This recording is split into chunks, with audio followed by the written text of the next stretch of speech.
Olá, sejam muito bem-vindos ao programa Espiritismo e Vida.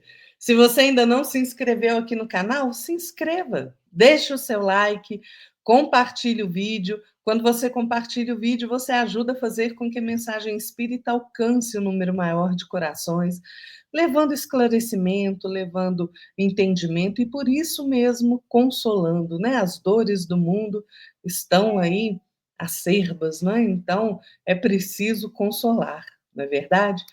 Clica aí no sininho das notificações para você ficar por dentro das novidades que acontecem aqui no canal e nos acompanhe também nas nossas redes sociais, no Instagram, né, no Facebook também. E hoje, gente, nós vamos fazer uma reflexão, né, de um texto de Emmanuel que está no livro Perante Jesus, cujo título é Lembremos-nos, né? Psicografia do nosso querido Chico Xavier. E por falar em Chico, 2 de abril, aniversário do nosso querido benfeitor, né? Chico Xavier, a quem nós devemos tanto, a quem nós temos imensa gratidão, né? Por esse espírito tão abnegado, humilde, amoroso, né? Que trabalhou tanto em prol de despertar nos corações das pessoas a necessidade do melhoramento, não é mesmo? Levando muito consolo, né? Chico sempre pautou a sua vida aí pelos ensinamentos de Jesus, né? E pela doutrina espírita, né? Kardec. Então, Chico, a nossa gratidão a você, né? Onde você estiver aí nas paragens mais elevadas, não é mesmo? E sempre antes da gente começar a nossa reflexão, a gente pede a inspiração do nosso Mestre Jesus para que nós possamos fazer uma boa reflexão, né? Para que faça sentido ao nosso coração e à nossa vida também. Bom, vamos lá.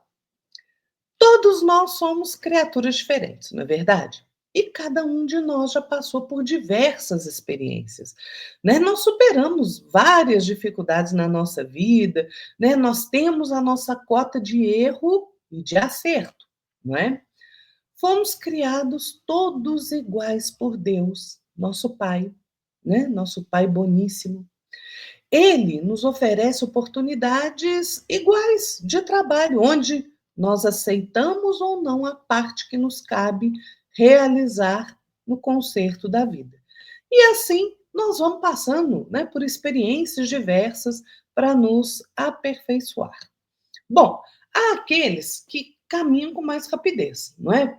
Porque buscam seguir o bom caminho, aceitam ser bons obreiros na obra do nosso Pai. E há aqueles que se entregam à revolta e à rebeldia, atrasando a sua marcha, e por isso mesmo necessitando de maior tempo para avançar. Mas, inevitavelmente, todos avançam porque a lei é de progresso. Mais cedo ou mais tarde, cada um de nós segue o seu caminho no bem, né? Com Jesus, nós avançamos mais rapidamente se nos dispomos a segui-lo e a tê-lo como exemplo maior na nossa vida. Quando nós aceitamos a luz do seu evangelho, na nossa consciência, no nosso coração, nós somos, de imediato, como diz Emmanuel, promovidos à condição de cooperadores do divino pomicultor no campo imenso da vida. É, exatamente. Porque cada um de nós, gente, possui aí a sua porção de terra, né, que nos cabe cultivar, né? Emmanuel vai falar para nós que é a família, né, onde nós nascemos, em que nós temos de nos ajustar, né, nessa convivência, é no trabalho, né, que nos aguarda aí a nossa dedicação, né, a nossa boa vontade, é na profissão da nossa fé religiosa, né, onde a bênção de Deus do mais alto sempre nos orienta e nos alegra a vida, né, felicitando a nossa caminhada. Bom, Emmanuel vai nos dizer que nesses círculos de ação, em que a nossa existência atua nas existências alheias, podemos simbolizar as almas que nos partilham a luta como árvores vivas, de cuja produção somos, de alguma sorte, responsáveis no que tange à prestação de serviço que nos compete ofertar-lhes constantemente. Eu gosto de Emmanuel, porque Emmanuel sempre faz essa comparação com o que nos cerca, né, com as coisas da natureza. Então, olha só, nós evoluímos e nos aprimoramos na relação de uns com os outros, né? Nós vivemos mergulhados nesse oceano de pensamento e cada um de nós, mesmo sem perceber, influencia e é influenciado pelas correntes de pensamento que nós atraímos pela sintonia e afinidade, ou seja, os pensamentos que se assemelham aos nossos. Emmanuel vai nos dizer que princípios idênticos regem as nossas relações uns com os outros, encarnados e desencarnados. Ou seja, aquilo que a gente fala, né, as nossas conversações alimentam conversações. Os pensamentos ampliam pensamentos, né? Nós temos por companhia quem se afina conosco, né? Sempre vamos falar ou agir por aquele grupo de espíritos a que nós nos ligamos. A nossa inspiração está intimamente ligada ao conjunto daquelas criaturas que sentem como nós, que pensam como nós, não é? Então, se a gente considerar essas coisas, não basta, Emmanuel diz, faz uma comparação interessante, olha, ele diz assim, não basta estejamos dispostos a manejar o machado na destruição caprichosa do vegetal que se tornou passível de nossa reprovação. Por que isso? Ó, vamos pensar. Quantas vezes alguém dentro aí da sua casa, né, faz alguma coisa errada que você acha ruim, você já quer logo sair pulando o pescoço do outro, não é? Pois é. Emmanuel diz que quando a gente sente, quando nós sentimos, nós mentalizamos. E quando nós mentalizamos, nós falamos ou agimos. E assim nós vamos nos sintonizando com as emoções e ideias de todas as pessoas encarnadas ou desencarnadas que estão aí na nossa faixa de simpatia. Então, cada um de nós atrai ou repele aqueles recursos mentais que se agregam aos nossos. Né? E isso vai nos fortificar tanto para o bem quanto para o mal. Né? Depende de onde nós estamos nos sintonizando. Segundo a direção que nós escolhemos, porque o desejo é a alavanca do nosso sentimento. Né? Ele gera aquela energia que nós consumimos segundo a nossa vontade. Então, por que Emmanuel falou aí que, né, porque a gente não tem que estar disposto aí somente à destruição? Né? Por quê? Porque quando a gente se detém nos defeitos, nas faltas dos outros, né, o espelho da nossa mente reflete esses defeitos e essas faltas de imediato, rapidamente. E, e absorvem essas imagens deprimentes, né, que constituem esses defeitos e essas faltas, né? E a nossa imaginação, então, passa a digerir esta imagem que nós fizemos como se fosse um alimento, né? E mais tarde, isso vai se incorporar aos tecidos sutis da nossa alma.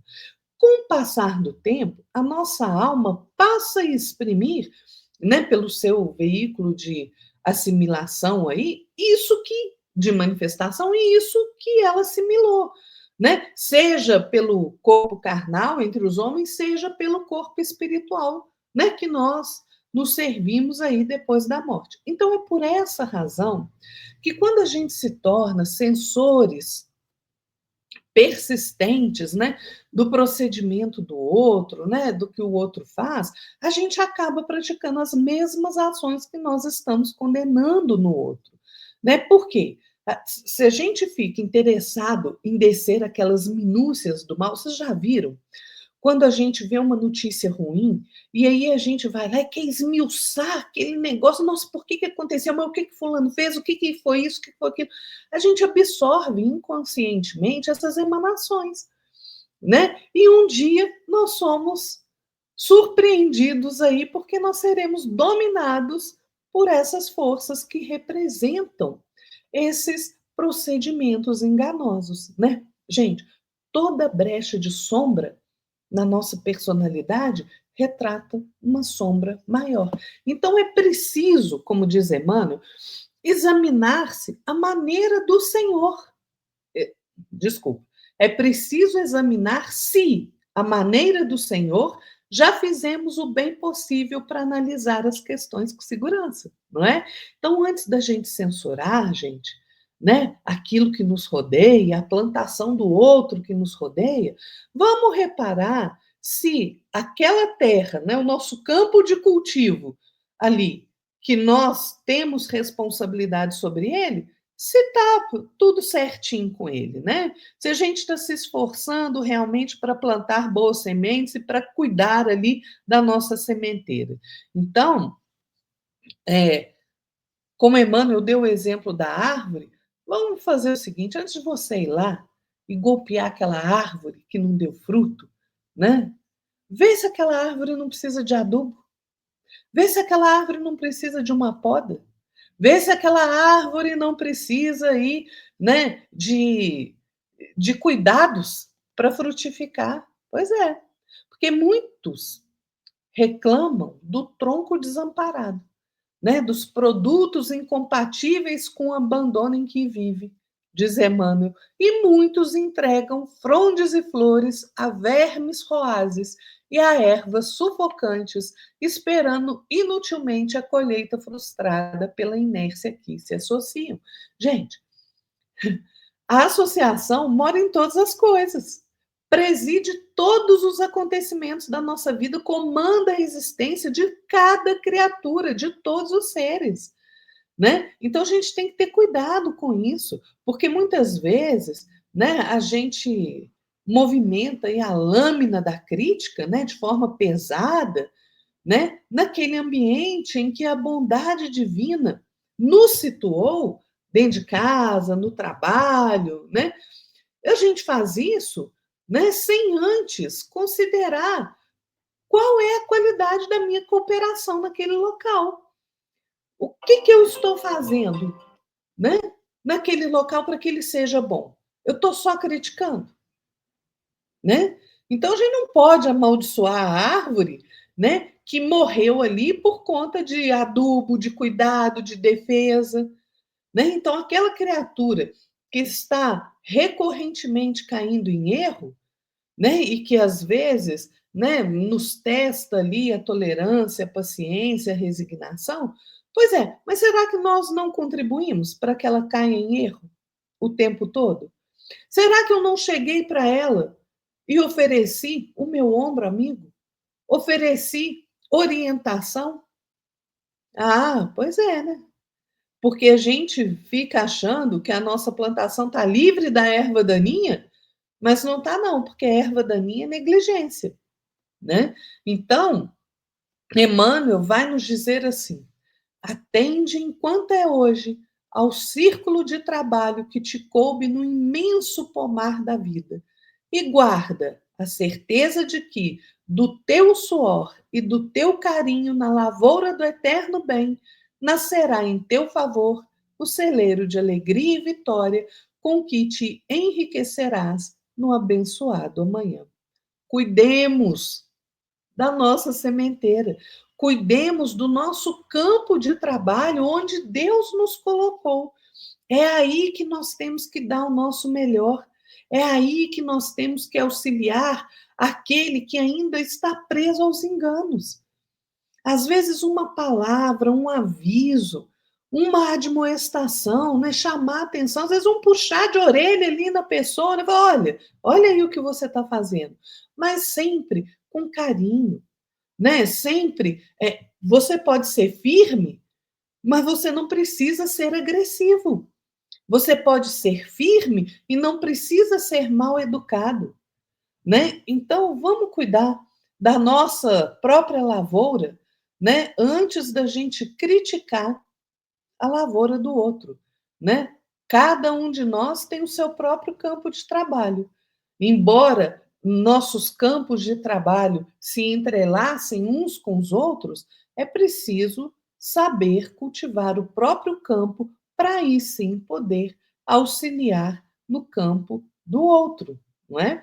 Então, gente, vamos ter isso, vamos nos lembrar deste conselho de Emmanuel, não é? Porque a vida realmente ela é dinâmica e nós crescemos e evoluímos na interação de uns com os outros.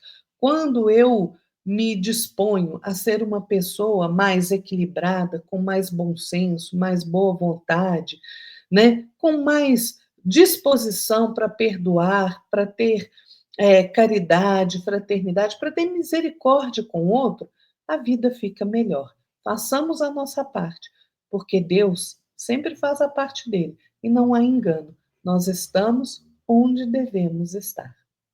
É isso aí, pessoal. Fiquem todos na paz de nosso Senhor Jesus Cristo e até a próxima. Tchau.